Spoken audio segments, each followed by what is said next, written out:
İkinci Qarabağ müharibəsindən sonra mina qurbanlarının sayı 388 nəfərə çatıb, onlardan 70-i həlak olub, 318-i isə xəsarət alıb. Bu sözləri Azərbaycan Mina Təmizləmə Agentliyinin İdarə Heyətinin sədri Vüqar Süleymanov 4 aprel Beynəlxalq Mina Xəbərdarlığı və Mina Təhlükəsi ilə Mübarizəyə Yardım Günü ilə bağlı təşkil olunmuş oyundan sonra jurnalistlərə açıqlamasında deyib.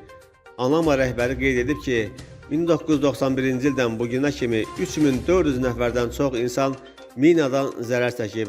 Onlardan 359 nəfəri azyaşlı və gənc, 38 nəfəri isə qadınlardır. Mina təhlükəsinin qlobal problem olduğunu vurğulayan Vüqar Süleymanov bildirib ki, 2020-ci ildən bugünədək 191.555 hektar ərazi minalardan təmizlənib. Bu təmizləmə əməliyyatları nəticəsində 36 mindən çox piyada əleyhinə, 21 mindən çox tank əleyhinə mina, 130 mindən çox partlamamış hərbi sursat aşkar edilərək zərərsizləşdirilib deyə Vüqar Süleymanov əlavə edib. Qeyd edək ki, işğaldan azad olunmuş ərazilərdə 1,5 milyon minanın olduğu ehtimal olunur. Azərbaycanın 13%-dən çox ərazisinin mina və partlayıcı sursatların təhlükəsi altında olduğu bildirilir.